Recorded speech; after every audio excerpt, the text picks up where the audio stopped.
Hi, everyone, and welcome back to Take the Weight Out of Weight Loss with Natasha. Today, I have a very, very special guest with me. Someone that's going to be talking about a topic which is very close to my heart. Some of you know I've shared this on my social media as well before. We're going to be speaking today to Nusrat Khan. And Nusrat, I don't want to jumble your introduction, so I really want you to give us the formal introduction, including title, including your area of speciality. So first of all, welcome. Thank you, And Natasha. Thank you. most welcome. And please, if you could formally introduce yourself to us.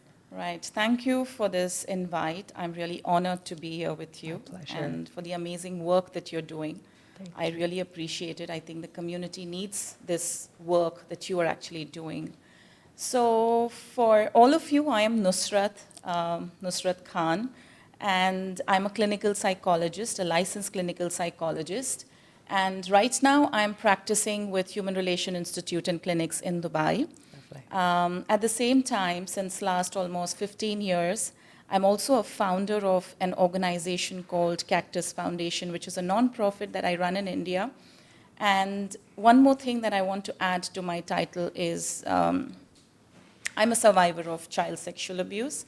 And not just a survivor, I think I'm a warrior today. I fiercely advocate for prevention of this. And my specialty as a psychologist is trauma and resolving the trauma. And because trauma is the base of every, I would say, mental health issue that people struggle with. Right. So I have almost over more than 2 decades of experience, alhamdulillah. And I'm still learning, still discovering stories, honoring people in that safe space. Yeah, so that's about me. And this is why I gave you the room to say that title because you've done such a brilliant job at it, and I'm actually honored to be here with you. I know we had a phone call a very long time ago. Yeah, a long time. And on that phone call, the tears that filled my eyes when you were telling me the work that you do, I'm going to try not to be an emotional basket case today, but I was truly just amazed, because having gone through sexual trauma myself, having it had led to coping mechanisms and how much it impacted my life. I was ashamed for so many years to talk about it, so many years. I had to wait till I was after 30. But the freedom that I have experienced in the past 4 years, ever since opening up, has been life-changing. And it made me realize that how many women are out there, even men for that matter, Absolutely. right? Absolutely. Out there going through years of having to deal with this guilt, this shame, Right. I sat with that. I sat with that guilt. And I remember it happened to me when I was so young. And till I was 29, I would say, maybe if I didn't wear that skirt when I was playing, it wouldn't have happened to me. But it doesn't boil down to that. You won't believe, Natasha, when I say this, that I practiced for almost 8 to 9 years, and I was helping CSA victims in their journey to heal. And in spite of that powerful role that I was playing day in and day out, I wasn't acknowledging my own abuse till I turned 31. Wow. And I so resonate with everything that you have mentioned, that it kind of liberates you. And I recognized that when I gave birth to my first child. And that's when it hit me. And that's when this entire work, the nonprofit, came into picture. And it was a mess initially. And that was the point, that if I'm working in this field, I'm helping people, but I'm not acknowledging my own, the root of my trauma. How does that make sense? And there may be so many people, the way you said, men and women, who are, I'm sure they're still struggling. Even if you're watching this episode, I'm sure there are so many of you struggling with this. But if you find a safe space, you shouldn't be stopping yourself, because that is definitely liberating. Absolutely. So can we get down to the basics, please? So as far as trauma goes, we can go along the lines of sexual trauma as well. How does it impacts one's ability. I look at it as a stint in your development. That's how I've experienced it, and I've noticed it with my friends and family that have not gone through this. The way I look at the world is very different from the way they look at the world. And so what does that do to a young individual, an adolescent that has gone through trauma in any shape or form, and what does that kind of look like for them? Okay, it's a very important question, a very relevant one, and I'm not going to use a lot of scientific jargon for the audiences to understand it. It's very important to know that trauma is not just like Dr. Geber Mate says that, right? It's not about what happens to you. It's more about what happens inside of you. Yeah. So whether you consider the physical or the physiological impact of it, where there are so many, brain neural pathways are affected. There is an issue with the way the body develops. So there is a physical impact, there is a cognitive impact, and there is also an emotional impact of the trauma. And when we talk about trauma, we cannot isolate, and we cannot, and these connections, the physiological or the emotional and the cognitive impact, they are all like interlinked. Okay, so you can't be segregating. So you may see symptoms, more of emotional symptoms, and you may discount the physiological symptoms until probably you reach your 30s or 40s, and then you get a diagnosis of BP or sugar or some issue, and then you kind of start working on it. So it does affect every individual. There is no such individual on this earth where they've been through trauma and it has not affected them. Yeah. And sometimes we see that, he's not bothered that his mom passed away so soon, or some trauma happening. And we have these judgments and labels that we throw at children, young adolescents. But to be very honest, these individuals are then on a survival mode. Yeah. They are on an autopilot mode. And the way you mentioned, yes, it changes the way you perceive the world. You either become very hyper-vigilant or you become hypo-vigilant. Okay, so there is emotional dysregulation happening there. The HPA axis in the brain, that is the hypothalamus and the pituitary and the adrenal axis that responds to stress, that also changes, causing significant, changes in the brain as well. Yeah. So at every level, I would say every cell of your body in a way gets affected with trauma, but you don't realize it unless you cross that bridge, unless you see some symptom that is extremely alarming. And you start viewing the world as unsafe. That is a very important thing. Yeah. You start, there are trust issues and all of it, but you're like literally scanning and searching for threats. Yeah. And that puts you on the edge all the time. Yeah, you're saying that, and my body's trembling a little bit because that was me in a nutshell. Yeah. I would walk around saying, oh, they're going to do something bad to me. And what if they do something bad to me? And what if that? Everything felt unsafe, and that whole survival mode, I was stuck in freeze.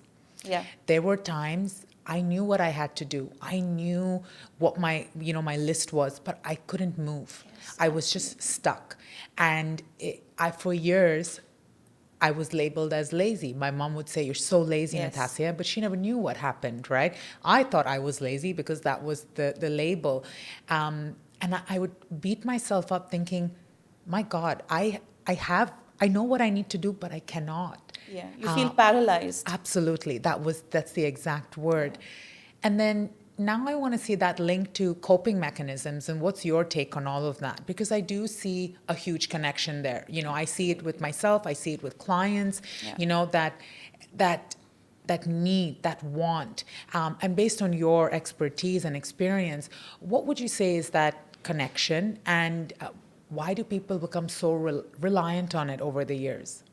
So when we are struck with trauma, or we have any sort of traumatic experience, whether it is acute, whether it's chronic, or whether it's complex trauma, or whether it's to do something with, sexual abuse as a child, whatever sort of trauma that you may be in, a relational trauma, it actually affects all your style of coping. And most of the times, the inner suffering and the inner canvas is so troubled and is so complicated and is so much of a mess that individuals don't really know what to do and how to deal with this, this internal war that's happening within your system.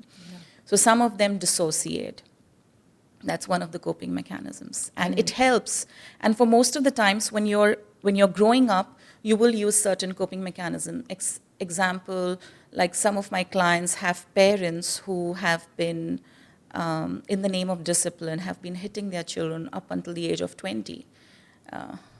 So they kind of like normalize it, and they don't know how to deal with this. So there is that thing. So they just dissociate from their body. So the mother is continuously slapping the daughter. She's like, okay, she's just in a freeze mode, standing stuck there. Okay, do what you want to get done with this. So there are maladaptive coping mechanisms that develop out of that need to survive. And initially, while you're growing up, it seems as if they're helping you a lot. Like a child just keeping quiet when someone's beating them up. It's a coping mechanism. Okay, so you won't hit me more if I don't resist, you know? But when you carry that long in your adult life as a coping mechanism, you enter a relationship that is toxic, and your partner is involved with all the domestic abuse that he can or she can. And you just are stuck in that toxic relationship for years. Yeah. So your coping style definitely gets affected, and it can also be addiction. It can be over-reliance on some compulsive acts that you want to see. But it's actually about the unexplained pain. So most of them develop these coping mechanisms as a way to protect themselves when they're children. But while they're growing up, these turn into some maladaptive patterns that are slightly complex or difficult to, or challenging to break or to change. But it is possible. Yeah. The maladaptive patterns that you're referring to, do you see a theme amongst, say, sexual trauma or physical trauma or abuse, neglect, loss? Do you see a common theme? For example, anyone that's gone through sexual trauma, I read somewhere that they sometimes end up being more promiscuous themselves, right? It's a response. It's a way of getting control of what's happening to them. Or for me personally, food just numbed me to a different level, a very different level. Right. As an adult, I still sometimes get images of me as a child and being in that scenario. But do you see a pattern there amongst the different type of trauma and the reliance on coping mechanisms? Okay, I have a different take on this in terms of like, okay, there are studies, the way you mentioned, that there is a correlation between different types of trauma and stuff. But with my clinical practice, I don't really rely on these studies. Okay. There's a reason, because every person has a unique story of trauma. Mm-hmm. That's why their responses are going to be very unique. They are, maladaptive or adaptive coping mechanisms are going to be extremely unique. So it's very important to understand that not all CSA or victims or as children will turn into promiscuity. There are different ways, like emotional eating is one of them. Body image issues is the other one. Or let's say getting into a workaholic mode to prove yourself, intellectualization. So there are different ways in which people respond to trauma. So no themes, I would say, but there is a major factor that is very common in most types of trauma is the dissociation with the body, or the dissociation or not feeling the feelings. These are two important categories that definitely show up in almost all types of trauma. Yeah. And in CSA, more than promiscuity, I have observed it is the eating disorders. It is the way your relationship with food plays an extremely important role. Yeah. And that is also one of the common themes, if I have to put it, with my clinical experience, not based on any studies. And also with my work with my nonprofit, we see that they have a very strange relationship with food. Either they are starving, either they are binging, either there's purging happening, either there's no interest in food at all. I mean, food is just food. They just keep on skipping meals. So the objective is not to lose weight or look thin. It's just giving up. So it's kind of passively suicidal in a way. Right. Right? what would, in your opinion, is going through that individual's mind, you know, whether they're binging or purging or choosing not to eat? Right.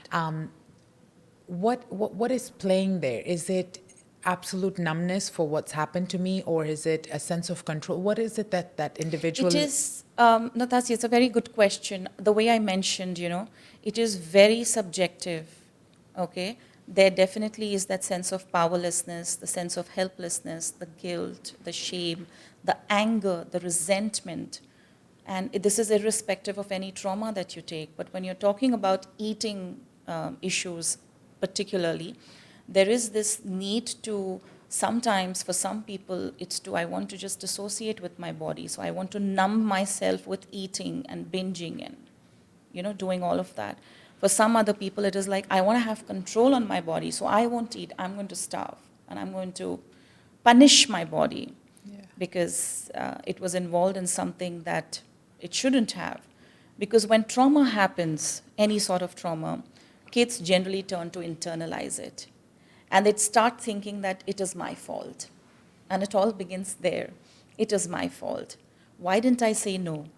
And especially when we talk about CSA victims, most kids are groomed into thinking that they are responsible for their situation. Because there is no help, there is no acceptance, there is no support around this very important topic. Nobody wants to talk about it in the families. Nobody, and the reason why we probably weren't able to share it with our parents is because we thought in our own minds that anything to do with body, especially, like let's say if you see the Asian cultures, it's synonymous with shame, Natasya, right? So sex is shame, body is shame. So you have to be very you can't be open about talking about your own body parts.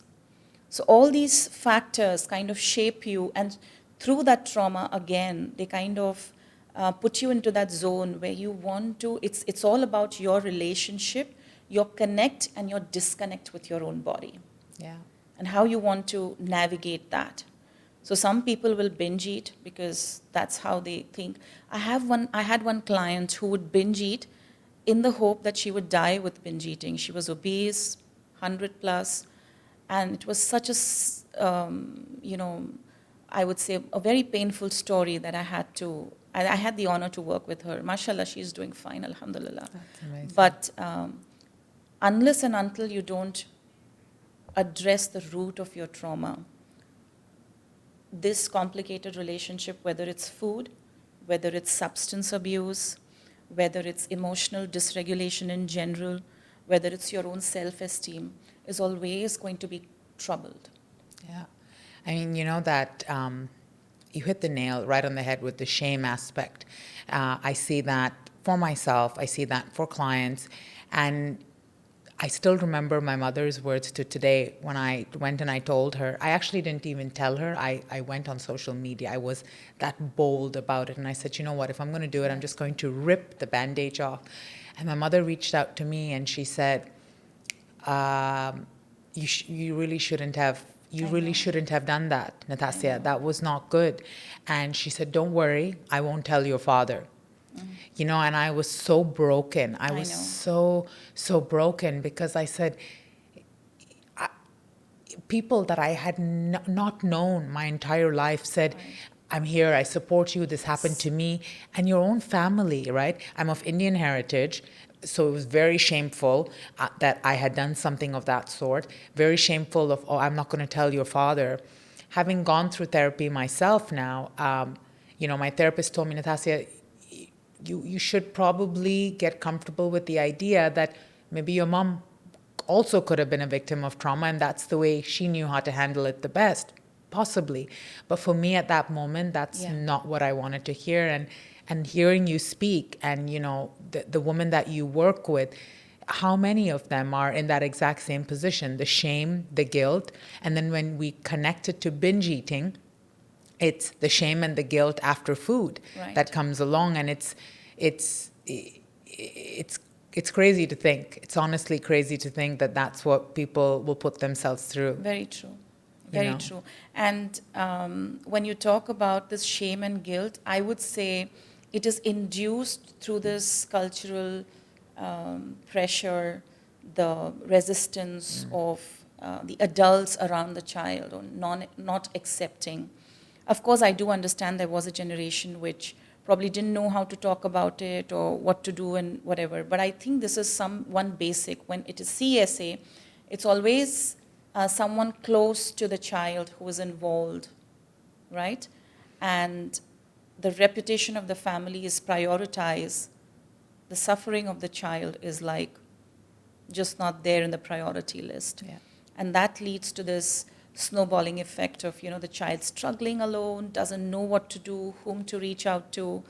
And the shame that we have around our bodies, I would say, to be very honest, no matter which culture you belong, it's a global phenomenon. There's so much of shame around the body on how it needs to look, how it needs to be, how do we need to talk about it, what do we need to, what sort of relationship we need to have with it.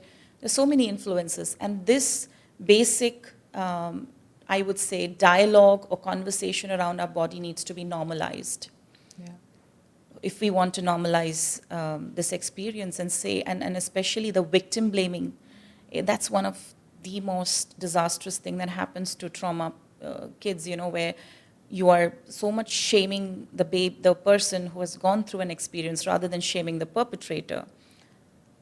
Imagine you lived so many years alone, struggling with that feeling, struggling with that pressure, disconnecting with yourself, then connecting with yourself, then again disconnecting, finding ways to overcome the suffering, the pain, the turmoil at times, and doubting yourself. Every step you're doubting yourself and you don't know what to do. So yeah, we need to change this conversation. And that's exactly what I do with Cactus Foundation. We're trying to help parents. So very soon we'll be reaching 1 million parents, inshallah. Wow, that's 2026. amazing. Congratulations. Inshallah, yes. Because adults need to take the responsibility. It was not your responsibility as a child, my dear, right? Yeah, it was not my responsibility to protect myself. It was the adults around it, how they respond. Yeah, that's tough. Take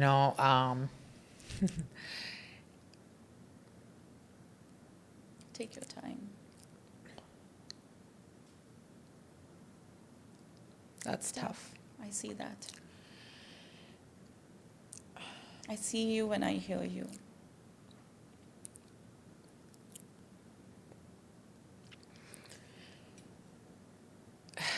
Just take a deep breath. Get into your body.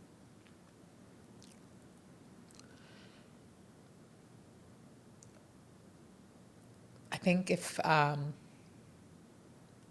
my mom would have said something of that sort, I would have been more accepting of it, I think, or I would have been able to move on better. In my situation, it happened to me 3 times in my life, 3 different men, I'm so sorry. Thank you. And I have worked with so many therapists, I've worked with so many psychologists, and there's a common theme, and what they tell me is, you're a complex case. This is complex, and you sit there as an individual, having struggled with food. You were speaking about parents. My mother used to hit us a lot, right? Specifically me, and I was that person in front just saying, it'll get over. And you listen to these complex cases, and I was like, my God, I got it from every end, you know? But the part that gets tough, and this is what hurts me the most, is the accepting of the responsibility, right? And bringing it back to the kids and parents. Are parents willing to accept that responsibility? Because in my situation, and I've seen it with others, my friends, clients, parents don't want to. They don't want anything to do with it. But are you finding that a struggle, or is that getting easier? Or are they more open to it now, to accept that responsibility? Okay. Before I answer your question, I just want to rephrase what you said, that most of the psychologists have said that you're a complex case. Can we rephrase that language and I say, would love no, that. it's not, you are not a complex case, so your experience, or let's say your story, is complex. and Yeah. you are not responsible for it.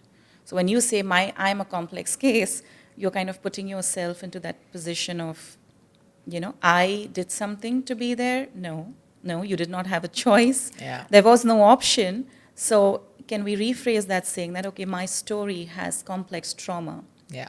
or I'm a victim of complex trauma, I'm a survivor of complex trauma? That would be good. I love that. I love Thank you.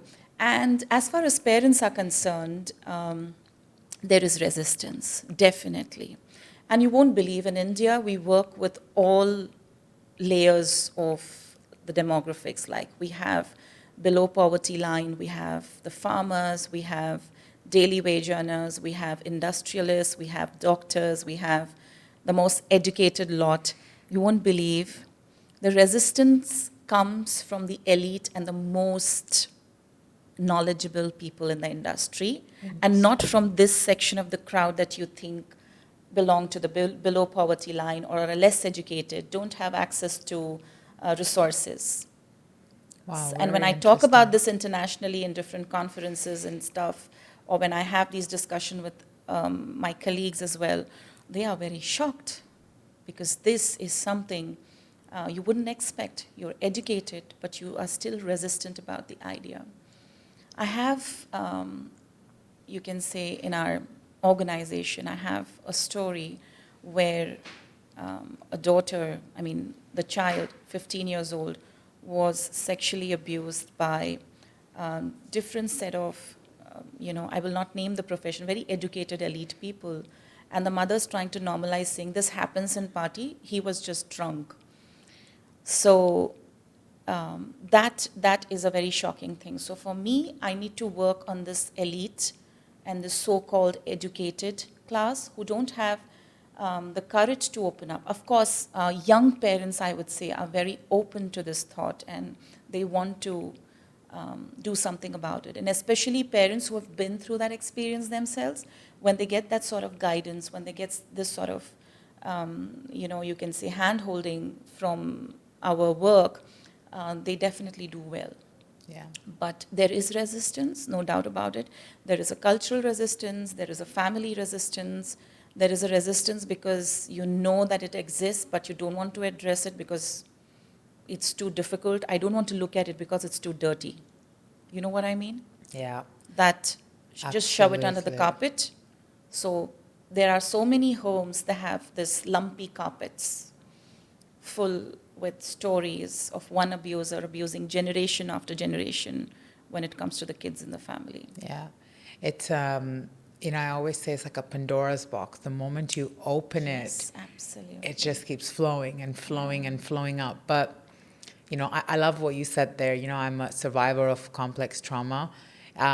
Over time, it felt like, okay, if I pull this string, then it can just go, and I can sit here now in front of you. But for me, it took that. For someone else, maybe a woman, a man watching this right now and in their 30s, 40s, wherever they are, where does that person start? How do they start? What do they need to come to terms with? If they're in their house right now, Right. where do they start? Okay. One is to, I would say, get some time off for themselves. Observe what is it that is very stressful in their lives right now. It can be a relationship, it can be work issues, it can be some other dynamic, it can be parenting, it can be just about your own self-worth. Every person has something that they need to work on. So if they can begin with that basic thing, what do I need to work on? And also, if you are listening to this, I want you to, I'm sorry if you've been through this experience, I want you to sit with yourself and acknowledge that this happened to you. I think that is also one of the most important steps, that this happened to me. Okay? And unless you liberated yourself, Natasya, when you acknowledged that it happened. Yeah. Not otherwise. And if you're waiting for someone to come and rescue you, that's never going to happen. Yeah. That's never going to. You just need to look into the mirror to find the answers. and say, okay, this is me and this happened to me. And the next thing that you need to tell yourself, irrespective of what your experience was, because most of the times when people go through CSA, there are kids who in that process feel aroused. It's body, right? It feels that arousal, and they assume or equate this arousal with, I liked it when this was done to me, which is not true, which is a false alarm in your system.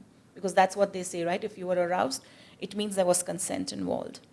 So irrespective of what your story is, who is involved, how many times it happened, it's important that A, you acknowledge it.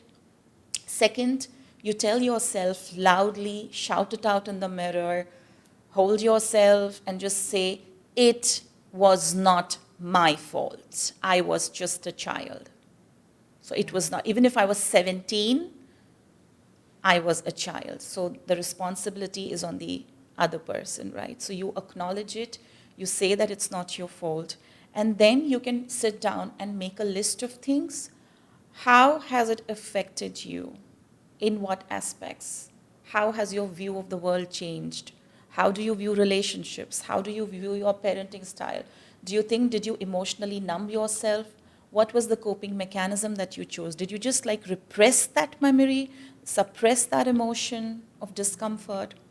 Are you smoking more? Maybe you're smoking so many packets a day and you're like, okay, it's just work stress. No, it's not work stress. There is something deeper happening. And we need to sit, pause. So this pause in your life is very important. Mm-hmm.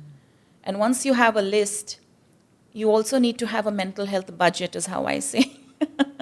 We, as a society, especially Indians and Asians, I see, they do not want to invest in therapy. Yeah. They don't want to invest in a professional advice when it comes to the mind, emotions, because what do? You just sit and talk with your clients? I'm sorry, no, we don't just do that. Yeah. We are qualified, we are licensed, we have our own expertise, just the way you go for a broken leg to a doctor to fix it. You go for your legal matters to a lawyer. You need to visit a qualified person to start doing the trauma work. Yeah. I mean, that's such a good point you bring up, because therapy in the Indian community, in the Desi community, Absolutely. is so frowned upon. Yeah. I remember I had a friend of mine definitely struggling with alcohol to a next level. And this was me 2 years into therapy. And I told her, I said, look, it's been life-changing for me. To you, it might seem that, oh, no, I'm not crazy, right. And I said, but for me, it has changed my relationship with food. Absolutely. Just having someone listen to you, not pointing blame, not judging you. And I don't know, the level of where the alcoholism was going was impacting our relationship, but you could see the resistance. Yes. And she's such an amazing woman. I know that if she got the help that she needed, it would have been, but it's that culture that there's no way we'll go. Because we have been reinforced with this, right? If you cry, if you express your emotion, if you're too sensitive, that's not right. The world is too, you need to be strong. You need to always have that brave front. So technically speaking, emotions are like the most, you can say, the least of the priorities when it comes to our cultures. So that's why you need to have a mental health budget. You need to fix at least, you need, if nothing, one session a week or one session a month is something that you can invest. You can postpone all your expenses. Don't buy those branded stuff for a year, but invest in therapy. That is going to get the glow, that is going to push you forward, help you excel, grow as an individual. So therapy is not just because you're weak. No, I'm sorry. Therapy is for your overall, let's say growth, your emotional growth, your cognitive growth, and your physical growth as well, your spiritual growth as well. Yeah. I want to look at this from two different angles, right? One with the body image, body confidence, Right. body dysmorphia angle, and then one from the emotional eating angle. So a lot of my viewers are ones that struggle with eating. And, I do see a pattern. I see a pattern with abuse in some shape or form in their childhood. And if that individual now is their coping mechanism is food, right? They've tried all these diets. They're failing, but they've not really tapped into the root cause. Where does that individual start? Because diet culture, and I speak about this again, they're playing on that. Right. They're playing on these victims. They've Absolutely. played on me for years. You are a failure. You're overweight. You can't work out. You can't eat properly. I was like, another diet that I failed.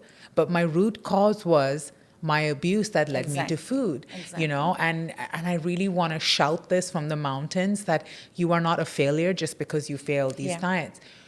And on that aspect of things, how can this individual start understanding that concept? I am not a failure because I failed a diet. Absolutely. It's a very beautiful question, and I think a very relevant one as well.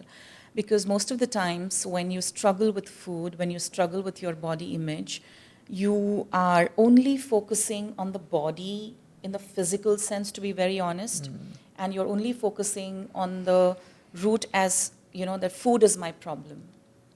My body is my problem, food is the problem. So, okay, let me just go to a dietitian. So when you're just going to be trying different diets, honestly speaking, it is just going to make you feel more miserable, is how I see it. If you want to really work, it has to be a combination of the psychological work that needs to go with it. And then you have a nutritionist, and then you have a dietitian or an eating coach, like, the way you're helping people with you, alongside you. So we need to approach this issue from all angles. It cannot just be, so if you're just looking at diet as a solution to your eating disorder, to your body image issues, I'm sorry, it will never work. And the message that you will be giving yourself is the way you said, I failed at this, I wasn't able to do this. Or, it just keeps on escalating and compounding to the actual stress that you already have. There's already a stress load that you've been carrying because of your trauma, because of your experiences. And now when you're not able to achieve that target, for that matter, you're now kind of, again, blaming yourself, and you feel as if you're not good for anything because the self-doubt and everything. So it's like a total crash down. So what's important is, I would say, there needs to be a balance in how you're approaching this. Good that you recognize that eating is a problem. That's the wonderful first step, I would say. That you recognize that for me, food is something that I use to cope with things, or to numb myself, to disconnect with myself, or it just makes me feel very good. Agreed. So that is the first step that you have taken. The second step, again, I cannot reiterate this enough.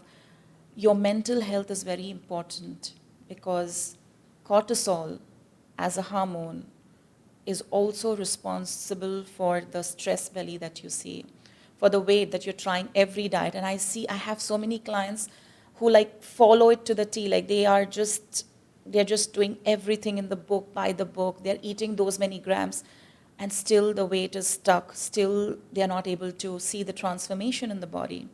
And when I've worked with them through the somatic experiencing, through mindfulness techniques, or through psychodynamic approaches on the trauma, we've seen that their hormones have regulated, they get back their periods, the body starts responding very beautifully.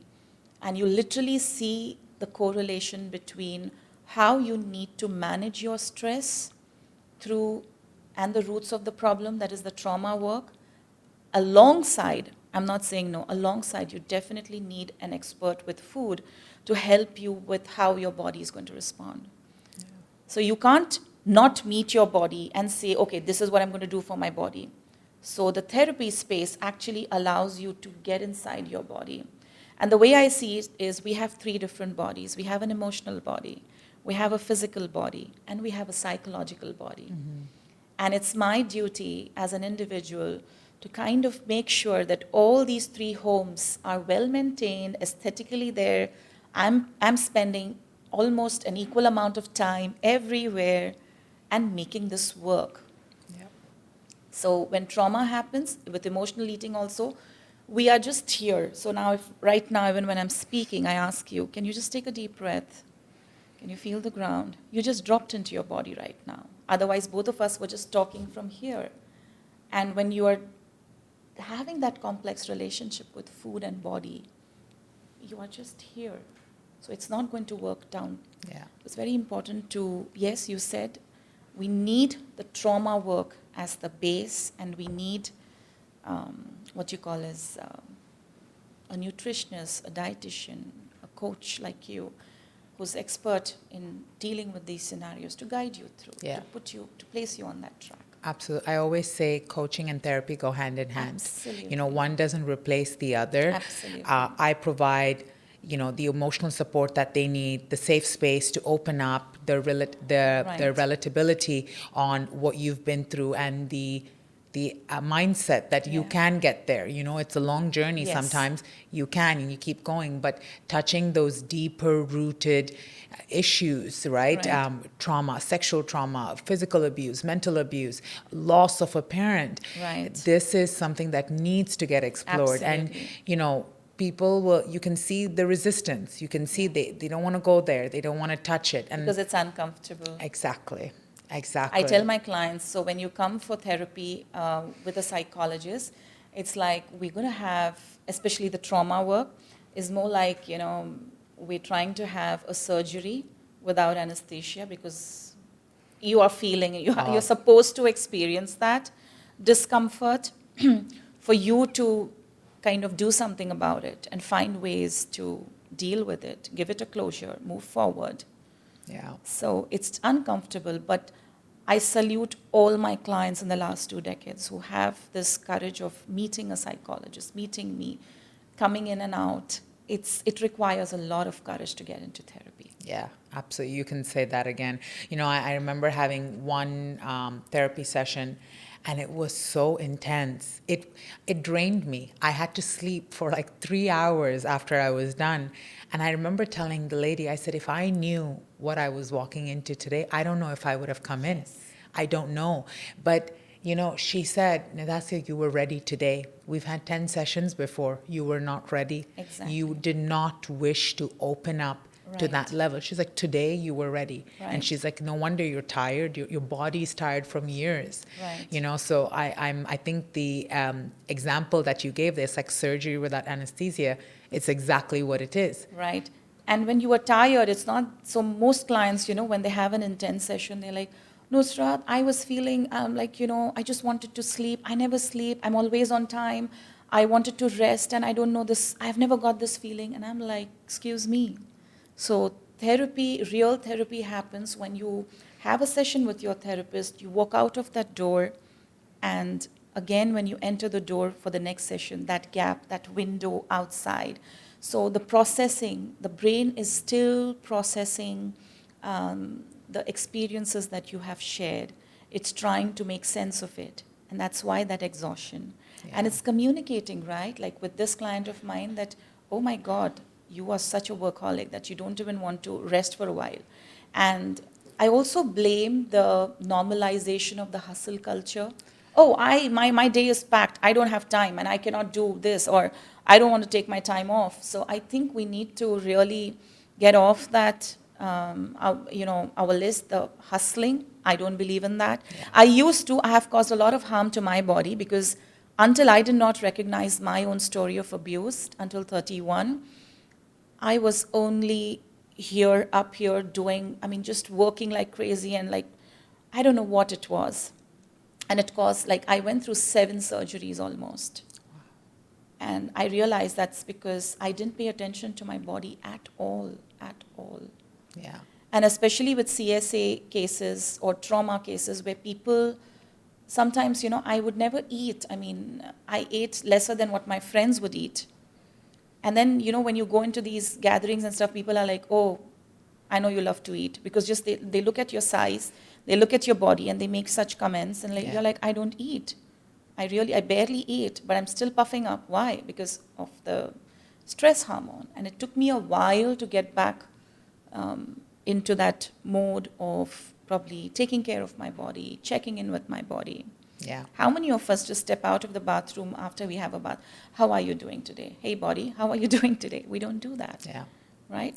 So this is a very important aspect. Yeah, I'm so glad you brought up hustle culture because I see it and I'm guilty of it. I won't sit All of here us, and all of judge. us. I am so guilty of it. I get so caught up in doing everything and you know, you then realize, my God, my body, I can't. Exactly, I can't do it anymore. So I have started listening a little bit more. You know, if I cannot, I'm a part of I used to be a proud member of the 5 a.m. club. Yeah. And now it's like, no, if I cannot wake up at 5 a.m., Yes. I cannot wake up at 5 a.m. Right. It's okay. You can sleep, you can rest. And I think it's so, so important. There's a theme that I noticed with women in particular, right? They'll feel a sensation coming up. Something's not right. Something needs to get addressed. And so then they dive into work even more. Yeah. And when we go through coaching sessions, and I'll say, but this is not you. The way you're eating in this past 3 days, it's not you. It seems like there's something Yeah. deeper. But then in their head, the way it processes is, no, I need to do even more. Yeah. How can that woman listening to this probably right now navigate through that? You can feel there's something that needs addressing, but in their head it's processing as more work. How can they slow down? What can they do to give it that attention that it needs before it's too late? Yeah, it's again a very common theme that I see with my clients as well. So for some people, avoidance by using work or more work, I would say, as a strategy to avoid something that is really troubling them. Let's say I have an issue with my partner and there are so many things that I need to address. Maybe I'm on the verge of going through a divorce or giving him a divorce, but it's so difficult for me to digest that this relationship is not working, that non-acceptance, that you can say, I just want to disconnect from it. So I kind of put myself into more work because when I'm working, I'm not thinking about it. Mm-hmm. So you're just kind of replacing those moments with more work, more eating, more shopping, hoarding more things, or just kind of socializing, as if there's no tomorrow. So these things do happen. So whenever you are getting this urge of, okay, let me do more, I think on an average for every person, I recommend that throughout the day, at least 4 to 5 times, you need to step back, you need to take a micro pause, and you need to check in with your nervous system and reset it. Yeah. By accessing your senses, by asking yourself, what am I doing? Is this the real thing that I want to do? So that checking in happens. Checking in happens like simple things like having a glass of water is also that pause. Looking outside the window and saying, okay, it's a beautiful scene. To get into the here and now, basically. Yeah. So that micro pauses definitely help you to kind of, slow down. So we often kind of want to be volatile, dynamic, in the go. We don't want to cut that speed off. Because I know if I stop, I'm going to crash. If I say no, I'm going to just fall back. And I don't know if I'll be able to get up or no. So, which means that again, having a therapist with you is highly recommended, especially in today's times. And it helps a lot, or maybe a support system, a friend who offers that safe space to listen to what's happening. A journal, a diary, just write Dear Diary and start writing what's working on, and you get to the root of it. So having that ritual of saying, no, I am going to pause no matter what. And when I teach the pause technique to my clients, most of the times I've seen that, there's one of my clients, he lost his wife all of a sudden, unfortunately. And just before the funeral, he just took a pause and had a coffee before he went for the funeral. And he said that was such an empowering thing to do. People judged me for it, that I literally said, wait, let me have my coffee. And people judged me like left and right, that what is this man doing? The funeral's about to start and this man wants to have a coffee. And he said, no, I wanted to spend that time with my wife, give her that goodbye that she deserves, because I loved having coffee with her. So that pause of saying that this is something my system needs. And in your mind, you may be thinking, I don't need this pause because there's so much of work that I need to complete. There's so many to-dos that I need to check. But trust me, your body is continuously working. It's working even while you're asleep. So it needs that pause. So pause can be anything: watching flowers, smelling coffee, having coffee, ice cubes, holding ice cubes in your hand, anything that is going to refresh your senses. Yeah. Anything. I love that. Thank you for sharing all those examples. There is one last topic I do want to, I want your expert opinion on this because I don't want to end without this. Given in the world that we live in right now with weight loss injections, GLP-1, semaglutide, trizepatide, and people struggling with eating disorders, everyone's talking about the benefits, they're talking about the side effects. The problem that I see that's arising, and no one is touching this topic in the manner that it needs to get touched on, is individuals struggling with binge eating, struggling with binging and purging, are now being given these medications off the counter as a solution to their weight, right? Yes. To me, I look at this as a temporary fix. We're not hitting the root cause whatsoever. They're losing weight, so in their head, they're getting that... Better. Exactly. They're getting better. They're getting that appeal. The confidence is coming, so they're thinking they're healed, when in reality, what had to be touched and addressed never was. Yes. 100% I agree with you, yeah. Natasya. Even before you complete that question, 100% I'm in agreement with it. And I think there are a few favorites, especially here in UAE, Manjaro. I mean, it's like a rave party everywhere. Everyone's on Manjaro. And when I try to check in with my clients as well, okay, so what time do you get up? What do you eat? And how do you progress your day? I'm on Manjaro. I don't eat. I don't have my breakfast. Just one meal. I don't feel like eating. I don't feel like drinking. And I think, yes, there is this very scary trend, I can say. So, and the way you mentioned, it is just a quick fix. It is going to give you some results in the beginning.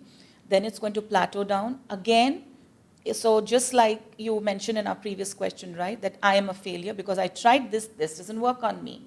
Yeah. It's not that some measure or some remedy is not working on you. It's that you're not working on the root problem. And the entire world is, in a way, conditioned to believe that it's like if you have a fever, you just have a paracetamol and you're fine. So even the most allopathic medicines also, they just kind of numb or suppress the symptoms. So when you're having quick fixes like this, you're suppressing the system. In case if you're going ahead with these quick fixes, it's very important to educate yourself with what are the changes in the lifestyle that needs to be sustained, consistent. Let's say you're not even doing the trauma work. But in alignment with that, what are the changes that I need to get into my system so that it is a sustainable way of being healthy?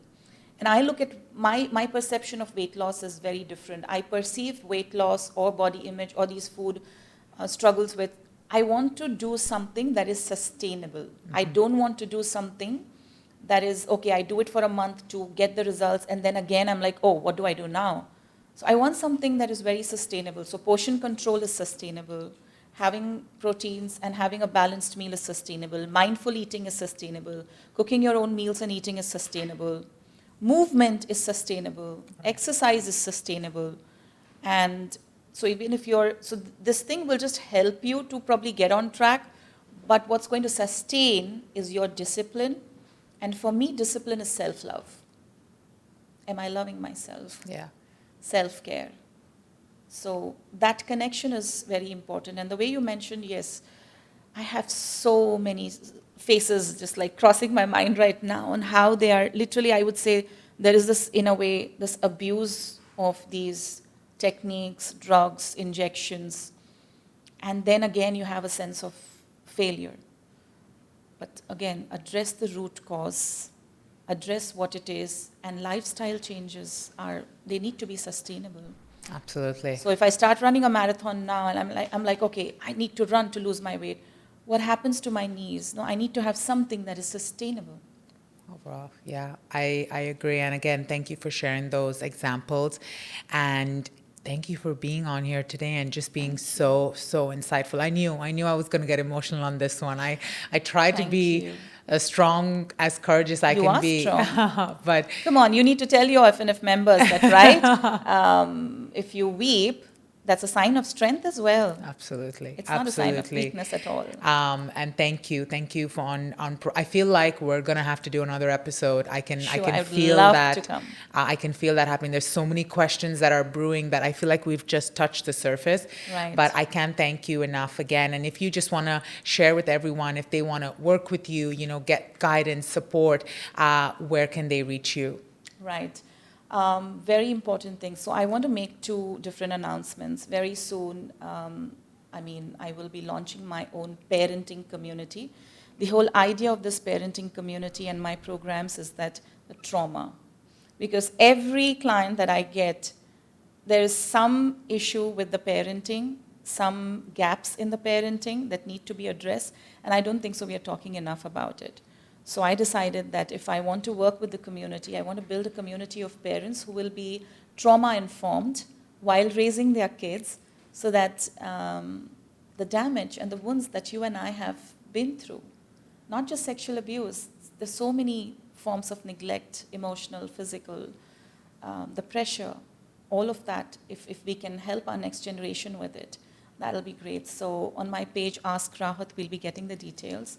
And in Dubai, I work with a wonderful team of psychologists, and you can book your session with me at HRIC Dubai, that is Human Relations Institute and Clinics in Dubai. And I'm available online, and I'm available face-to-face as well. And always you can write into me, and I can guide you on how we can collaborate. And I would love to come again. It was an amazing, I would say, a very candid, amazing discussion. And thank you for trusting me, Natasha. My absolute pleasure. Thank you again, Nusrat. And thank you, everyone. Please catch the episode and let me know your thoughts on what you'd like to know or hear more from Nusrat. Thank you.